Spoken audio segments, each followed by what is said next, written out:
دینے والا ہے سچا ہمارا نبی۔ میرے عزیز، میں آپ کو بتانا چاہتا تھا کہ جس طریقے سے شہاب بھائی نے اپنا سفر کیرلا کی سرزمین سے کیا، کوئی معمولی کام نہیں ہے کہ آج ایک گاؤں سے دوسرے گاؤں تک پہنچنے کے لیے بائک کی ضرورت ہے اور آدھار کارڈ ہر انسان کی جیب میں لازمی ہے۔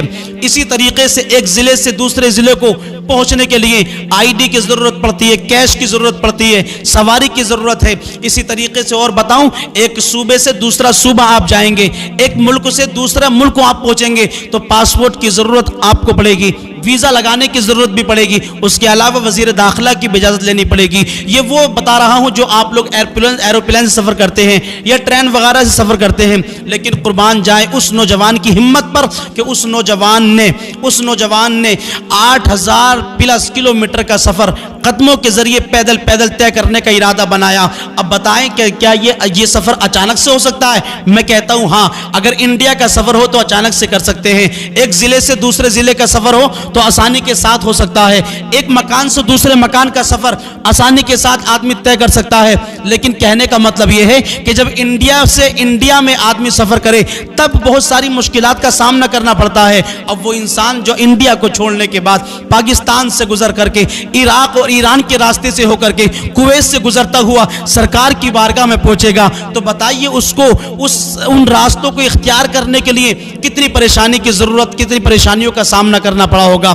آئیے میں آپ کو بتاتا ہوں، میرے گاؤں سے، میری بستی سے، میرے علاقے سے جب کوئی نوجوان بدیش کی طرف جاتا ہے، ہم نے دیکھا 6 مہینے ہو جاتے ہیں اس کو پاسپورٹ آفس کے چکر لگاتے ہوئے، دہلی وغیرہ میں ایجنٹ وغیرہ کے پاس پہنچتے ہوئے، پھر اس کو جو ہے جانچ وغیرہ کرانی ہوتی ہے، میڈیکل رپورٹ اس کو تیار کرانا ہوتی ہے، اس میں بھی شک رہتا ہے میڈیکل رپورٹ آئے گی یا نہیں آئے گی، میں فٹ آؤں گا یا انفٹ آؤں گا۔ اسی طریقے سے دیکھیں، جب ایک نوجوان جانے کے لیے بدیش کی تیاری کرتا ہے تو کئی مہینے پہلے سے اب اس کو پلان سے جانا ہے تو اس کی تیاری ہوتی ہے، اور ایک دیش میں جانا ہے تب اس کو کتنی بڑی تیاریوں کا سامنا کرنا پڑتا ہے۔ اب سنیں آپ حضرات، جب اس شہاب بھائی نے، اس نوجوان نے، انڈیا کی اکلوتے نوجوان نے جس نے الحمدللہ ہمارے انڈیا کا نام روشن کیا ہے، اللہ رب العزت ان کے اس سفر میں خوب برکت عطا فرمائے، سفر کی مشکلات کو دور فرمائے، ان کے سفر میں آسانی عطا فرمائے۔ آپ حضرات دیکھ رہے ہیں تو آمین لکھ کر کے ہم کو بتائیں اور اپنے جذبات کو بھی جو ہے اپنے جذبات کے ساتھ میں اپنے ہمارے بھائی شہاب بھائی کے لیے آپ دعا کرتے رہیں۔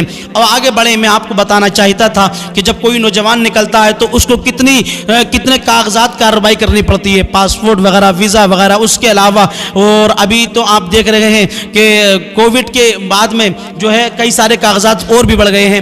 آئیے میں آپ کو بتاتا ہوں، یہ تقریباً جیسے کہ خبر ملی ہے کہ 3 سال پہلے سے شہاب بھائی کی تیاری چل رہی ہے۔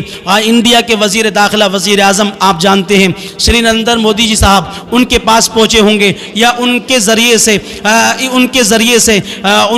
ان کے پاس تک پہنچنے کے لیے بہت سارے ذرائع انہوں نے اختیار کیے ہوں گے۔ آج گاؤں کی پردھان، بستی کے علاقے کے بدھائک تک پہنچنے کے لیے کافی وقت لگ جاتا ہے۔ اسی طریقے سے نہ جانے کتنے چکر وزیر داخلہ تک پہنچنے کے لیے لگائے۔ پھر انڈیا سے جب منظوری حاصل ہوئی تو اس کے بعد پاکستان کے جو آپ جانتے ہیں عمران خان، وہاں کے جو پی ایم ہیں، ان سے اجازت لی آپ کے پاکستان انٹر ہو کر کے، آپ کے پاکستان سے گزر کر کے ہمیں جو ہے عراق اور ایران کے راستے میں نکلنا ہے، تو وہاں سے بھی اجازت ضرور لی ہوگی، وہاں کے راشٹرپتی سے بھی اجازت۔ اس کے بعد جب پاکستان سے آگے بڑھنے کا جو سفر ہے عراق کا، عراق کے راشٹرپتی اور عراق کے جو ہے وہاں کے جو پی ایم ہیں ان سے بھی ضرور اجازت لی ہوگی۔ اور میں آپ کو بتاؤں، عراق کے جو صدر آج کے وقت میں ہیں، جو پی ایم ہیں وہاں کے، ان کا نام صدر مقتدی الصدر ہے۔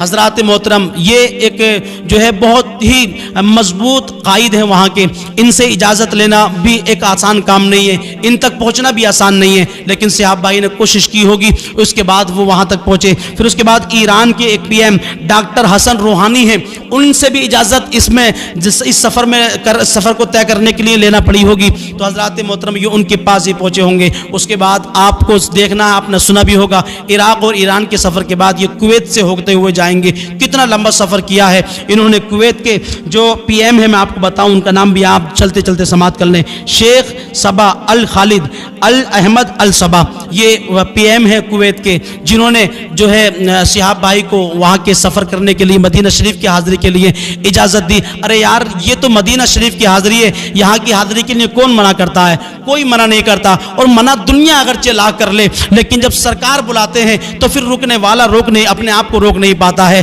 سرکار جب بلا لیں تو سرکار جانتے ہیں کہ مجھے اپنے غلام کو کس طریقے سے بلانا ہے. اس لیے تو اعلیٰ حضرت فرماتے ہیں ان کی مہک نے دل کے گنچے کھلا دیے ہیں, جس راہ چل دیے کوچے بسا دیے ہیں.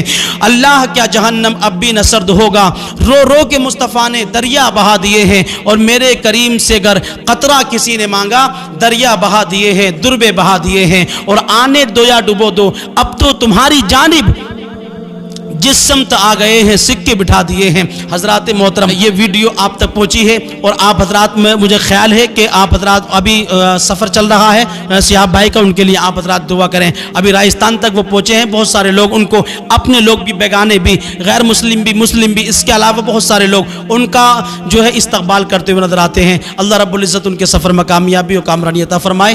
ہاں جو تو آپ حضرات کو اگر یہ ویڈیو ہماری پسند آئی ہے تو آپ حضرات اس ویڈیو کو اپنے احباب, اپنے دوستوں تک ضرور پہنچائیں. اور اس کے بعد بھی آپ کو اس کی نئی ویڈیو آپ کو ملتی رہیں گی. جب تک ان کا سفر مکمل ہوگا تب تک آپ حضرات کو پتہ چلتا رہے گا کہ ابھی شہاب بھائی کہاں پہنچے ہیں, ان کے حوالے سے کیا کیا ان کے تعلق سے باتیں چل رہی ہیں, سب آپ کے گوش گزار کی جائیں گی.